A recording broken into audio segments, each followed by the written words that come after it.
มาต่อ EP 4กันเลยเนาะค่ะพี่น้องค่ะ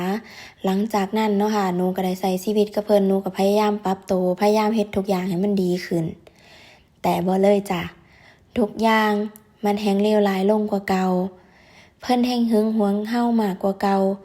แฮงหนักกว่าที่ผ่านมาบ่ว่าหนูสิเล่นโทรศัพท์อยู่หม้องใดเพิ่นก็สิด่าเพิ่นก็สิให้หนูอีเหียอีสัตว์มาเบิดค่ะทุกคนค่ะหนูก็ยอมทนอยู่เพราะหนูก็บ่อยากเปลี่ยนสามีบ่อยหนูก็คุยกับแม่ว่าแม่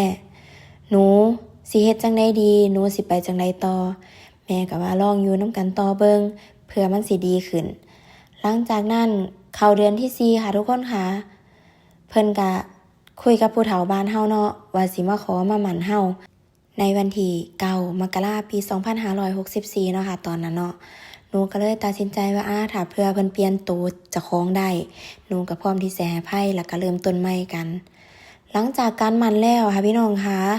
เพิ่นแฮงเปลี่ยนไปนักเปลี่ยนไปคักเปลี่ยนไปแบบหน้ามือเป็นหลังเลยค่ะ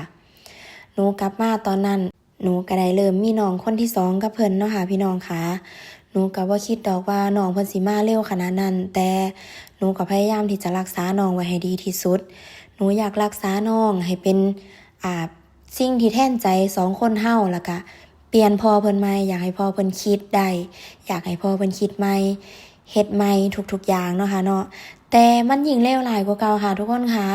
หลังจากที่ฮู้ว่ามีน้องเพิ่นก็ได้ติดโควิดเนาะค่ะช่วงนั้นเนาะเพิ่นได้ติดโควิดแล้วเพิ่นต้องไปกักตัวอยู่บ้านคนละหลังกับเฮาเนาะเพิ่นก็สิไปอยู่บ้านเพิ่นอยู่เฉลิมพระเกียรติแต่ทุกคนค่ะ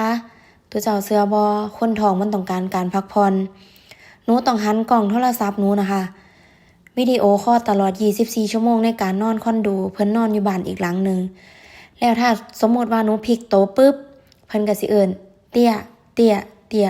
หรือว่าโทรศัพท์หนูล้มลงปึ๊บก็สิเอิ้นหนูเสื้อบ่ในคืนนั้นหนูแทบจะบ่ได้นอนเลยทุกคนค่ะ